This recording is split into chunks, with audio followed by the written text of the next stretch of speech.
Clinton Foundation and the Clinton Juice Sustainable Growth Initiative. She sits on numerous boards and has been honored with the Humanitarian Spirit Award and the Trailblazer Award at Canadian Music Week.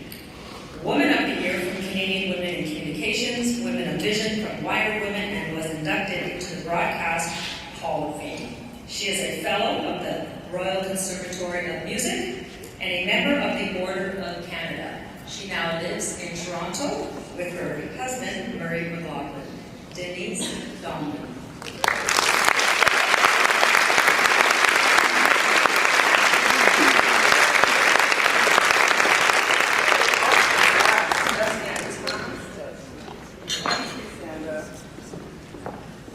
I never saw anybody thank volunteers as well as that this morning with all the photos. I'm going to steal that again. Well done. I've been sent to the bar. Pick me up in a bar. It was a couple of years ago. I went to the Governor General's Performing Arts Foundation. I'm on the board, and yes, we were in the bar. She asked if I were going to speak, and I said, yes! And I'm glad I did. What a good looking group. So I'm going to talk about 40 minutes, and hopefully there'll be some time for questions. I don't know. It's a tight schedule this morning. Hopefully we'll have some laughs and see where we go. So initially, when I was asked to write a memoir, I thought, I could tell some hilarious stories about, George Harrison and Joni Mitchell and Keith Richards and Leonard Cohen. I could drop enough names to bruise all of your toes. And hey, maybe one day, my son, Duncan, would actually want to find out what happened on that Whitesnake tour in 1984, Slide It In tour of Europe. That chapter, by the way, is called The Feminist Compromise. Maybe because I had to wear this. So it's a black and white, but trust me, those lips are very, very red. And I was handed it backstage for the opening act by a tour manager, the Whitesnake tour manager in Germany. And I looked at it, and I thought, what is that? Is that like a white snake, a white banana? And I handed it back and I said, that objectifies women, I'm not wearing that. 84. He said, well, dog, I guess you're not getting backstage anyway. I wore it. Turns out the book was willful. It wasn't content to just tell celebrity stories, although there were lots of them in there. It had to be about something. It wanted to be about feminism and humanitarianism. It wanted to be about what it was like to be a lady leader in male-dominated industries. It wanted to acknowledge success, but it also wanted to be brutally honest about failure. What it taught me was that the times when I felt most fulfilled as an executive or even as a human were the times when I stood on principle and when I tried to use my powers for good, even if the outcomes could have been bad. So the book begins with me standing outside the CBC station in Sydney, Nova Scotia. The reason for the bullhorn is because I'm addressing a very noisy crowd on the hill who came out to protest me. They thought I was there to close the station. There were fire trucks and ambulances and scores of people chanting and waving placards that said, "Save the CBC, no more job cuts." I thought for sure I was going to be tarred and feathered and run out of town. But it wasn't, and I'll tell you why later. But suffice to say, it wasn't the first time I had a bullhorn in my hand. The first time was at an outdoor Smashing Pumpkins concert at Much Music. We closed down the streets, and there were thousands of drenched Pumpkin fans standing in a terrible thunderstorm.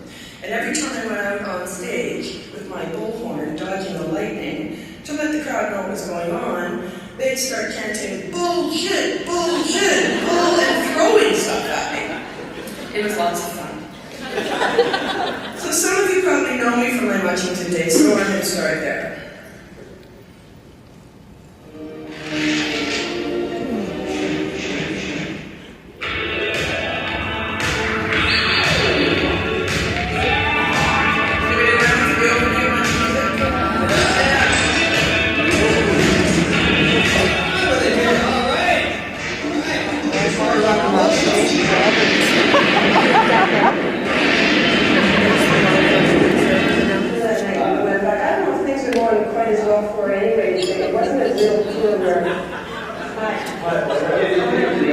Yeah, you see it on TV, yeah. It's sweet. You been having a good time? Yeah, it's a really nice people, it's really nice. Yeah, that was of course Mike inventing this character Wayne on the air. They would just walk into the shot all the time because much music was bedlam. I had joined it 2 years after it launched, and I was hired because I had rock and roll experience. No, the Whitesnake tour. I didn't look the part, right? On television, on-air personalities were tiny, shiny, bubbly things with perfect teeth and perfect hair. And I was self-conscious. I had a nervous lisp when I was 6'1". One reviewer actually referred to me as an angular giantess. And much music was bedlam. I mean, lights fell off the grids and microphones went dead, and people walked through your shots or into your shots, and they tripped over cables, cameras failed, but we all kind of learned just to roll with it. And we did, as the on-air personalities, and so did the guests. It's just like still photographs happening. It's just like, it's just all over the place. So that's where it comes from. Will someone answer the phone? That's what it was like. I remember at our 10th anniversary of Video Awards, I was coming out of a meeting talking to David Bowie. By the way, he always smelled fantastic. Oh, no doubt. And I overheard him saying to his personal guide, he said, "This place is chaos. It seems to be run by children." But even though I hated seeing myself on the air, I loved the work, and I was eventually promoted to the ultimate job, the co-host and producer of their flagship show, Wendy Music. So there's one with my uber cool co-host, Lori Brown.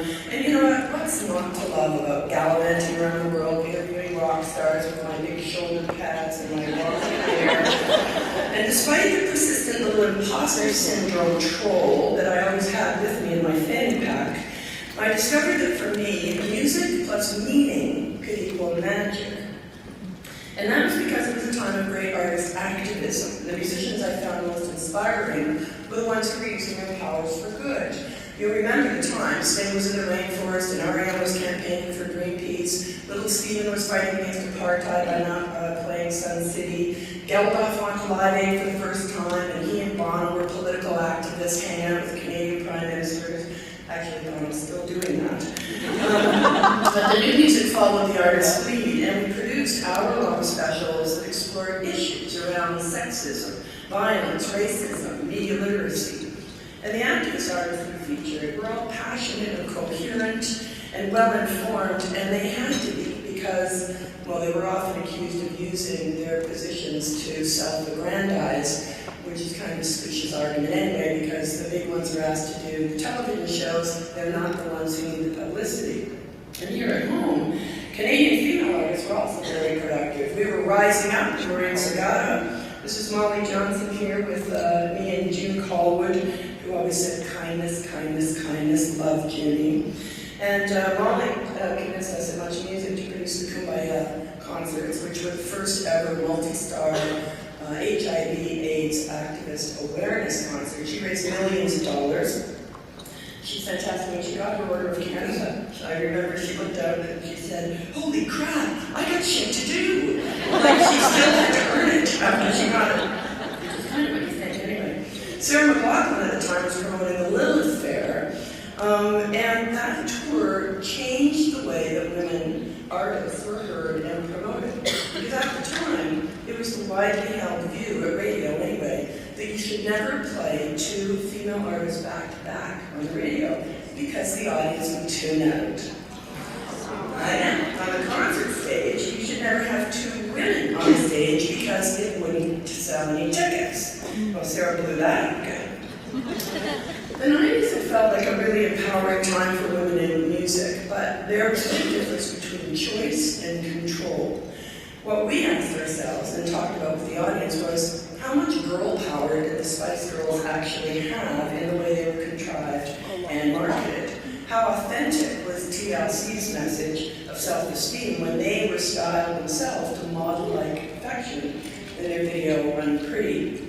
And who decided what those ladies in videos like Pull Up to the Bumper Baby were wearing?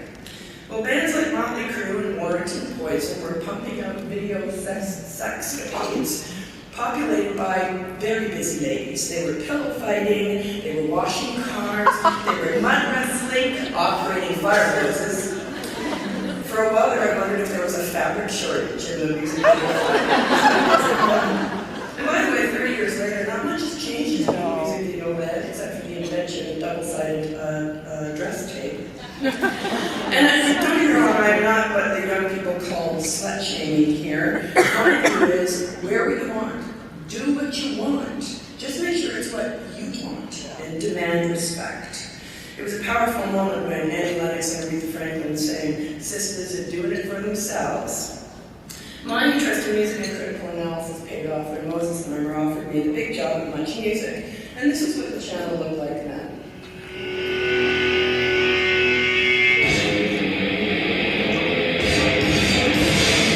I don't want to say anymore, I'm too old now.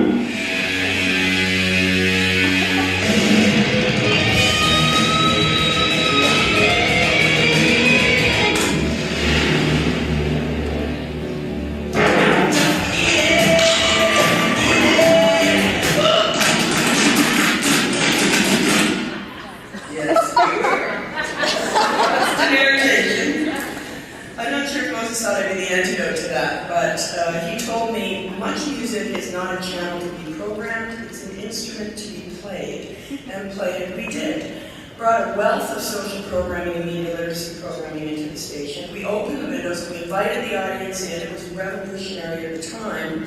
And we debated controversial videos. We had some extraordinary discussions about what we were watching and why. And it was important, because unless we understand how to think critically about the media we're consuming, we can be duped.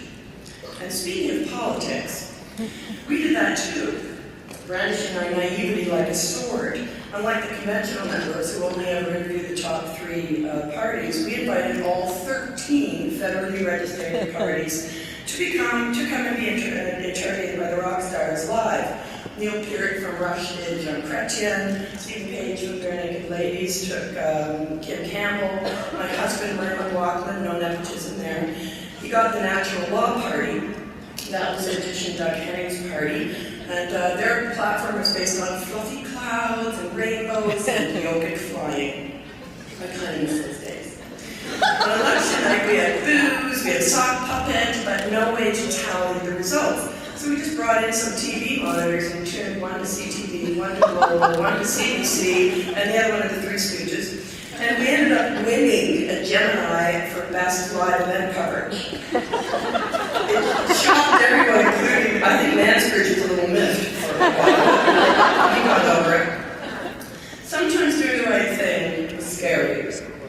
There's a story in the book about Pride Day. So in the 90s, Much Music was the first mainstream broadcaster to put a float in the parade. And when we announced our Much Comes Out initiative on air, the threats began. People began leaving me hateful voicemail messages. Is this a dyke who's running Much Music? How dare you teach our kids to be fags? There wasn't 1 or 2 calls, and they escalated. I know where your kid goes to school. I know where you park your car. It rattled me.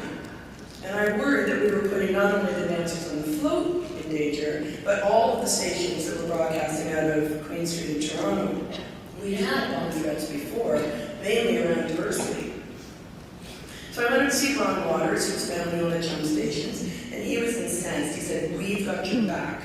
And with that support, I felt ready to take on those homophobic troglodytes with my bare hands. And the fear that unnerved me vanished that day as we paraded down the street. There was this glittery confetti water cannon celebration of the human rainbow. And the power of love, in all its colorful, naked glory, was a triumph over hate. And if we caved, the haters would have won. And that day, anyway, love won. This is another, that's our float at the end of it. And that guy see at the bottom left with the yellow wig, that's Tim. He was our pride queen. Oh, sorry, I want to go back. Can I go back? Yes. He was our pride queen. I am sewing his fuzzy tennis balls into his whole top. Foundation garments have come a long way since then. And so in my choice of words, oops, don't want to go there yet. At the time, I said that I hoped that the audience would grow to be more tolerant and inclusive than it had ever before. But that word tolerance was a word that I quickly became to hate, because it professes acceptance, but it's guarded.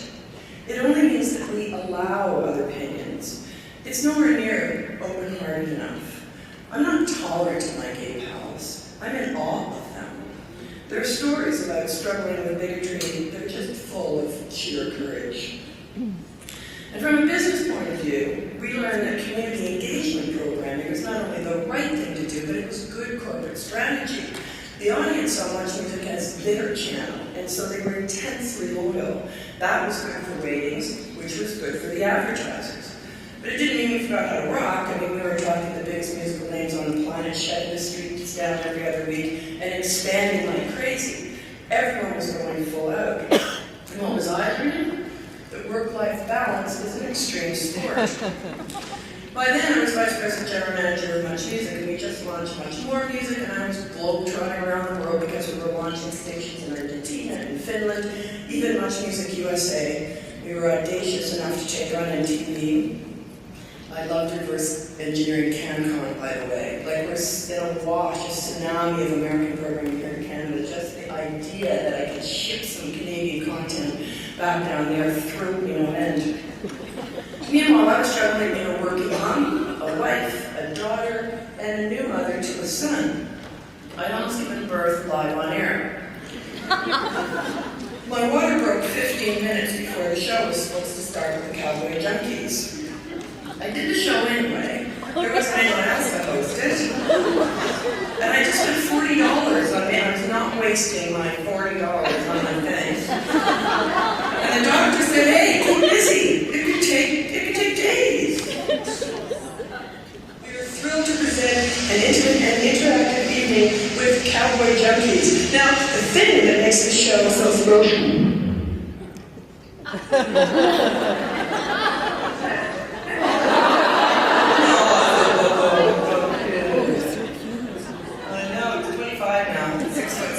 Not my fault. That story's in the book. The opening of the show is really the only time I'm actually standing. And the contraction started about 15 minutes in. And I had the time, when I looked at my watch, thinking, oh my God, how far? Yes, next question. But I didn't have a watch on because I was so huge, my watch didn't fit anymore. So I timed the contraction started by the rundown on the thing. I was about 10 minutes apart by the time we finished the show. And I was hoping they put me behind the piano, the grand piano. Because I was a pretty disturbing example of what happens when you don't wear a condom. Moses told me once when I was rushing out the door to get Duncan, he said, you know what you need? You need a wife. I wasn't sure what he meant at the time. I knew it rubbed me the wrong way. Perhaps he was not acknowledging the fact that working women do double duty at home as well. It was true 25 years ago, and it's still true today. I was lucky. At home it was a team effort. Murray could write and record from home in between tours, and when he was on the road, we counted on my mom to step in. And we divvied up the duties pretty well. I got mornings, so this is me in the morning. Hurry up, Duncan, come on, where's your hat? Where's your scarf? We're gonna make it. Get the car. And then drive like a maniac, and then get to the school, and then run down the hall. Oh, Canada.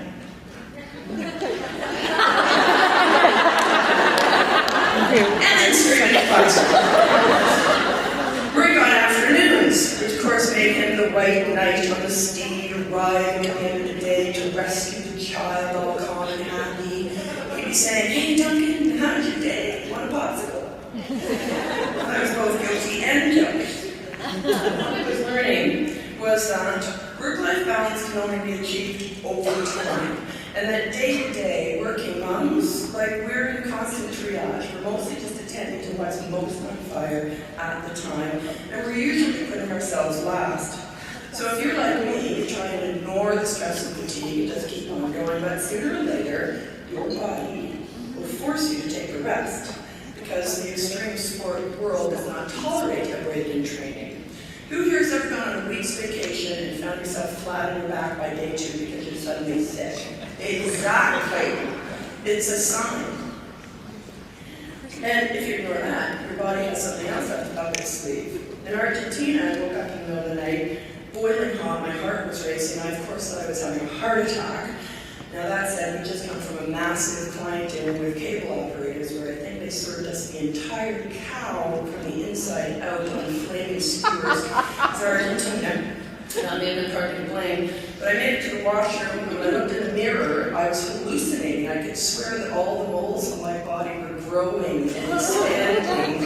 It was very entertaining. I talked myself down eventually, and it was a panic attack, and it was a wake-up call.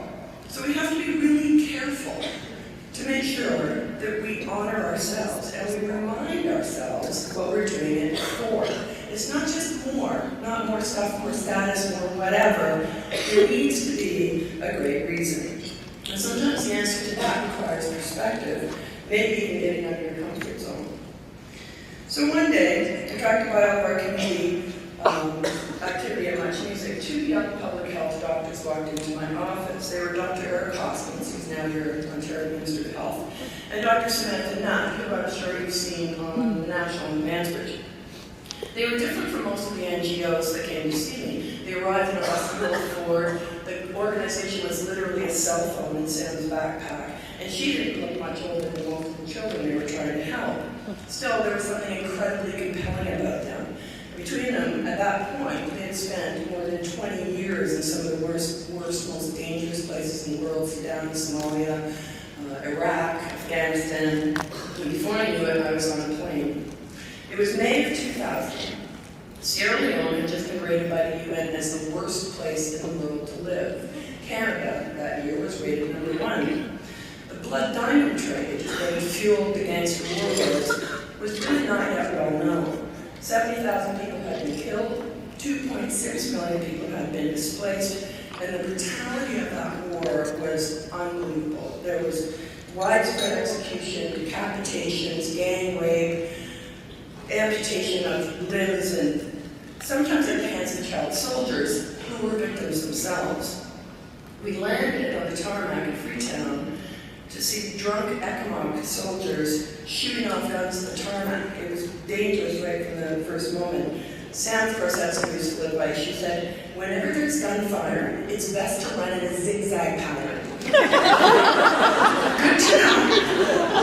But Sam is incredible. I watched her work both as an NGO and as a doctor. She would often drop down on one knee in the dirt to sort of press the child's distended belly or counsel a mother who was there.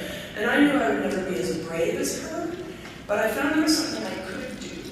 I could bear witness with the camera and give a voice to those women and children who we met in the amputee camps, who've been used in unimaginable ways as weapons of war. This is a photo from Red One from the Rascals. They're Canadian hip-hop musicians that we took with them because by musicians we could be the bridge from the audience into sort of these big issues. This little girl, she's dressed up in impossibly white socks for the camera. She was 8 months old when the rebels cut off her left arm. That photo is in my office, and I look at it a lot because it reminds me to think about what I'm doing and why I'm doing it, and am I making a positive contribution. I volunteered with Sam to go to lots of other places, and places where girls are barred from going to school, married off before they hit puberty, risk being raped while simply walking to get water, and where the perpetrators act with impunity. Now, I'm not recommending that everybody here hide yourself off to a conflict zone, but if we don't protect the vulnerable by speaking up against injustice here in Canada and in North America, how can we ever be credible in reaching out to those who have no protections at all? Reproductive and sexual orientation legislation can be repealed by a change in government. Hard-won freedoms can be erased with the stroke of a pen. We're watching it now. How many of you walked in the Women's March a couple months ago? Yes, very good, well done. I was feeling distressed and despairing at that time, but that march gave me joy and it gave me hope, because what I realized is we now have more tools at our fingertips to communicate, to engage, and to build consensus and to activate than ever before. We are not powerless. In 2000, I became the first female president of Sony Music Canada, as Andrew mentioned. And as it turned out, the only woman president of a country at Sony Music in the world. I would go to my international meetings every 6 weeks, surrounded by the presidents of France, and Germany, and Latin America, and Australia, all seasoned men. And I was struggling to learn business fast. Did I lean in? I was leaning so far across the table, my feet were off the ground. And I was excited about the new position, but I was worried about autonomy. Would I have to champion music that I found objectionable? There were some pretty misogynistic and homophobic videos coming out at the time. But I was assured that if I was an exceptional executive, if I managed the company well, I could sign who I wanted. Okay then, I was looking forward to flying business class. And one day, I was flying to New York for an international meeting. In a uniformed, mustachioed, gun-toting U.S. Customs guy, he looked down at my passport and he said, "Purpose for travel, business meetings. What do you do?" "I'm the president of Sony Music Canada." He looked up from his desk and he looked right at me. "Do you have a business card?" "Of course," I said, digging in my purse. He took my card, he studied it, and then he looked at me again, up and down this time. And he said, "Really?" Clearly signaling that he was skeptical about a woman president. I should have just laughed it off. Today, I would calmly take note of his name tag and write an official letterhead. Instead, I felt weak and exposed and certain that he was right to be skeptical. I read in my book about the struggle with imposter syndrome. It's that unrelenting little voice that says, "You're going to fail. People are going to find out you're faking it. It's just a matter of time." And I was never able to strangle that sucker into silence. So I worked harder, and I tried to bury the little bugger with busyness. And I prepared like crazy for everything so I wouldn't fail. And as it turned out, the timing of my entry into the music business was terrible. I joined the company exactly at the time when Sean Fanning had fathered a new kid named Napster. Napster was a disruptive little Dickens. He had a voracious appetite for free music that he just loved to share with his friends, and he grew big and fast. And by the time he reached his terrible twos, illegal file sharing had become David to the industry's Goliath. It devastated the business as we knew it, and even while we struggled to reinvent it. Paying for music was instantly uncool. Kids in the schoolyard, "You paid for the new Pearl Jam? You paid $20? I would have burned it to you for $1. Protests from record companies claiming that downloading was a criminal activity only served to incite a bonfire of the musical vanities. I remember reading it as a result of some random survey in which record companies were #1 on the sectors on a list of sectors that people love to hate. Tobacco companies were #2. This was a business under siege. Downsizing is unpleasant work. Laying people off, I mean, it's just soul-sucking.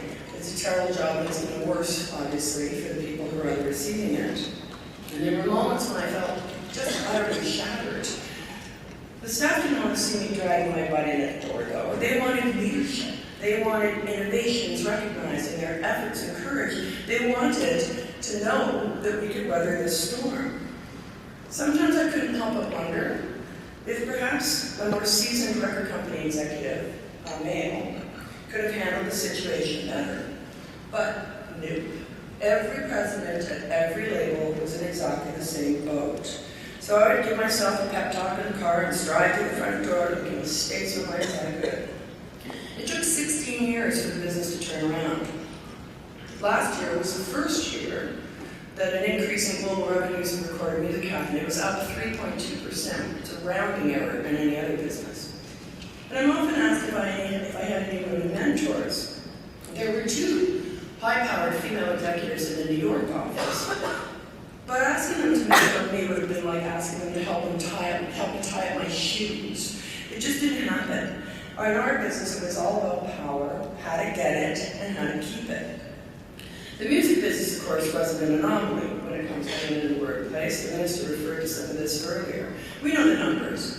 Women are woefully underrepresented in practically every field. Not that you need reminding, but come on, it's a market fail. I love the Bill C-325. And just to remind ourselves why it's important, especially in politics, because without equal representation, we have men making decisions on behalf of women. And that includes the so-called women's issues, right?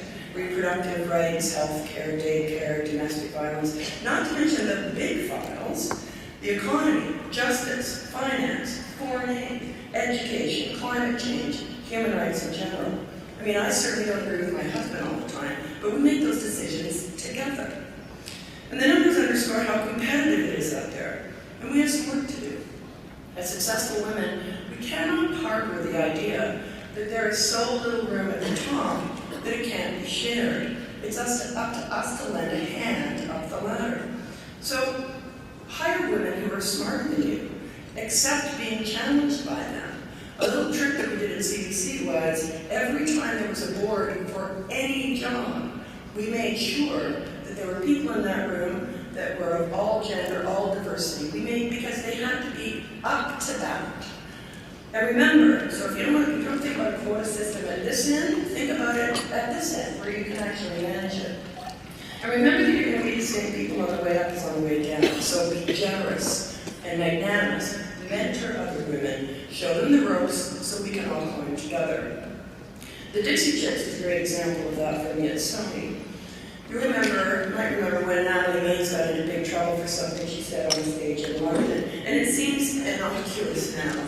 But what she said was that she was, quote, ashamed that George W. Bush was from Texas. The backlash was furious. The chicks were flamed, literally. Their records were bulldozed and burned in parking lots. Their songs plummeted down the charts. Their career was in tatters.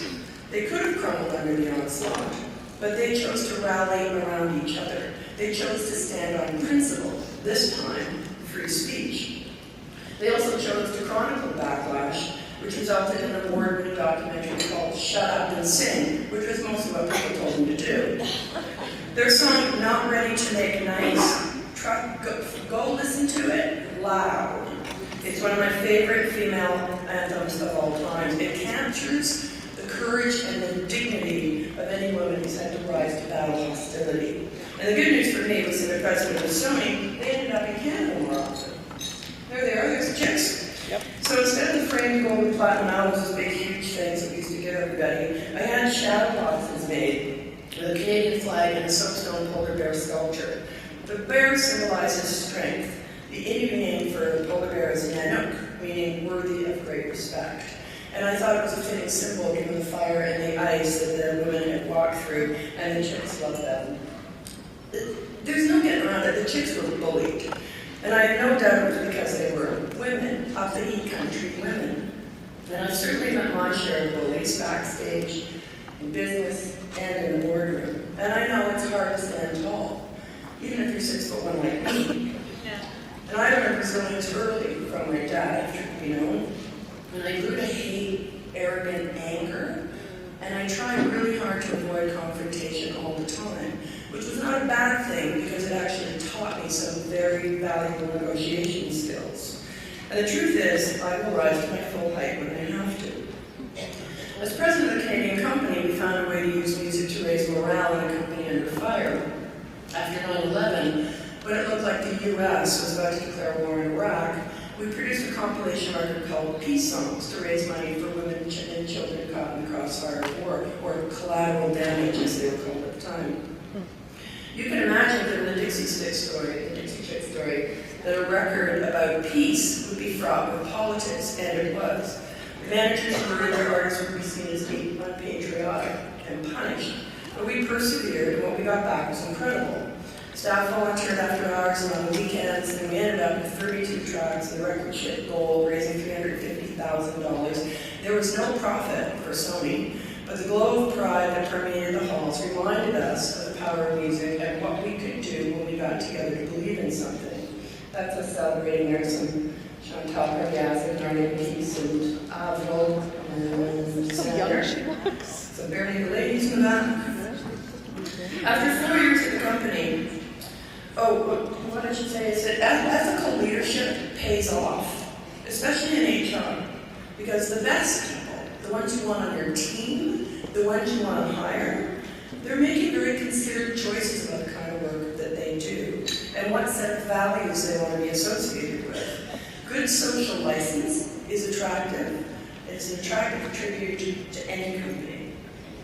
So after 4 years of the company, Solange was about to merge with another label, BMG, and the powers that be had to make a choice between, oddly, in Canada, we had 2 women presidents. That's Lisa, who was the other one who's right there to my right. I had a choice to make 2. And I presented my plan for the merger, what I thought was best for the Canadian company, and the artists, and the staff there, and even though I knew it wouldn't fit the agenda of the merger, the goals of the merger. It wasn't politic, I knew it, but it was the right thing to do. So I had an incredible time as president of a multinational. I was blessed to work with all kinds of amazing artists, from Leonard to Celine and more. There's all kinds of stories about them and others in the book. And I learned a lot about managing a transformational business environment.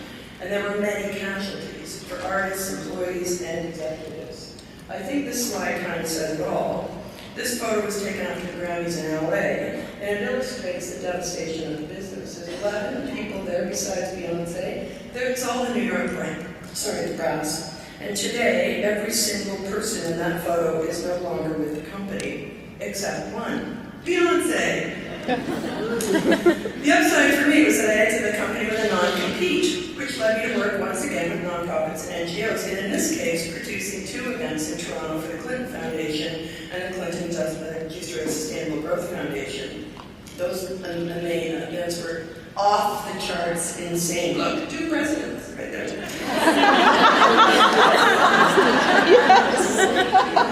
That's Frank in the back. We raised $37 million in 2 nights. Wow.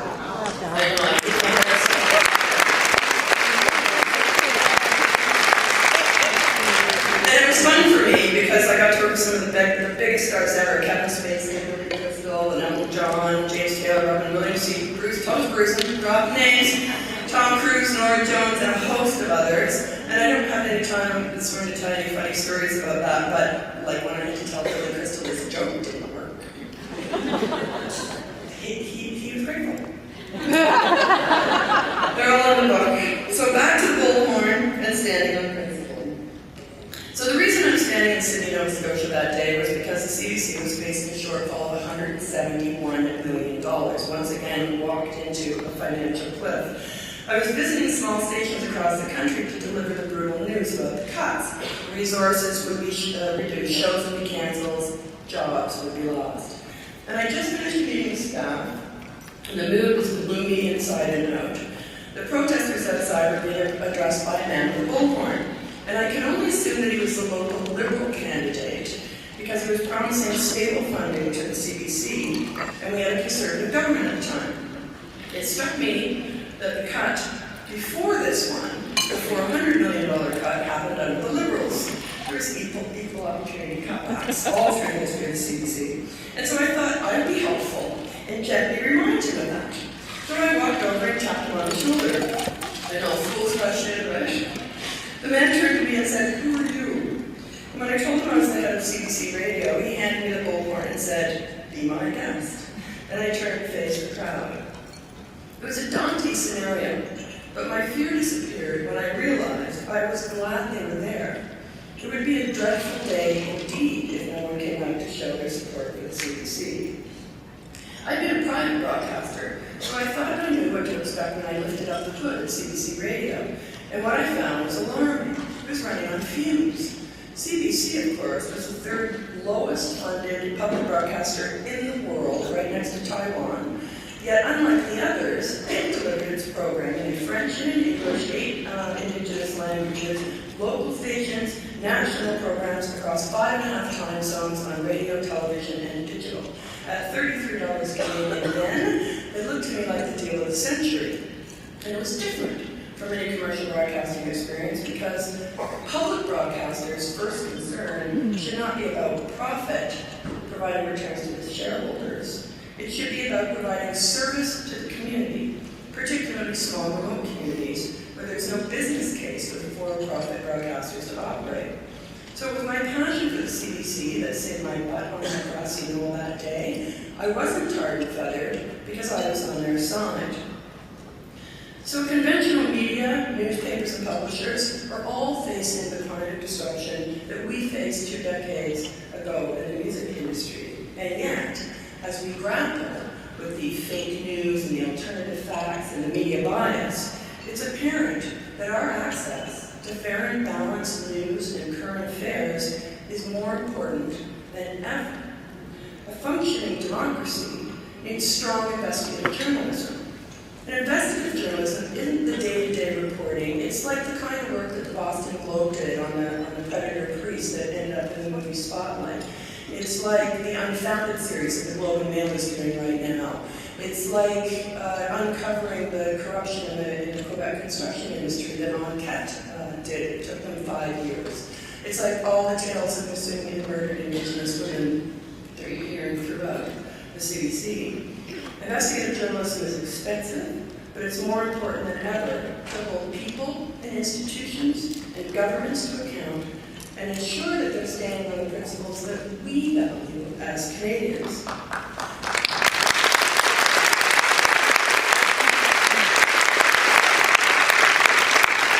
when I'm asked why Canadians should invest in a public broadcaster, I answer, because we deserve it. So in closing, why stand on principle? I'm glad to see so many of you march, because what's going on now is positively Orwellian. And you might be led to believe that activism is risky, that you'll be watched, you'll be monitored, you might be detained at a border. And even at work, we might feel timid, afraid that if we do rattle the status quo, we'll jeopardize our livelihoods. But I have to say that the consequences of not speaking up might be much worse. Not only do the bad guys win, and the situation remains unchanged, but your integrity, your authenticity, and even your health will suffer. And who wants to be in a situation anyway where you're walking around biting your tongue all day? So, be strategic. There are ways to effectively speak your mind. You can't just barge in and be disagreeable. As the wicked rich of the West would say, these things must be handled delicately. And I found that as my titles got bigger, I needed more pragmatism in my approach. At much music, I could just walk in and say, everyone saddle up, we're going to Montreal to cover the referendum, and off we go. But Sony, while I may have been queen, there are many kings above me. But once I proved that I could operate the business smartly and efficiently, I earned freedom to color around the edges. At CBC, I certainly couldn't win by sheer force of will alone. It was a crown corporation with lots of oversight, and I had a demanding boss. Richard Sturzberg and I often disagreed, but he welcomed candor from executives. He liked to be challenged, and a solid, fact-based argument could win the day. Will you have to compromise? Absolutely and for sure. So pick your battles carefully. And there may be even times when it's better to walk away. My latest television experience was as a producer on a TV show called The Zoomer with my co-host, Conrad Black. He was a surprise, by the way. I resigned at the end of the season, and no, it wasn't because of Conrad. Conrad was actually the easy part. I left because I did not have final cut on a show that did not always share my values. And it wasn't about control, it was about autonomy. And life is too short to sell your soul for something that doesn't serve you. That was really Patti Smith's song. And as I mentioned, I'm grateful that we have so many tools at our fingertips right now to communicate. But power is a funny thing. I admit I dislike it when I don't have it. And I've certainly seen enough abuse of it, particularly in conflict zones. But I don't think I was ever avaricious about getting it. And I've come to believe that what's most important is how to wield it. And it should never negate kindness.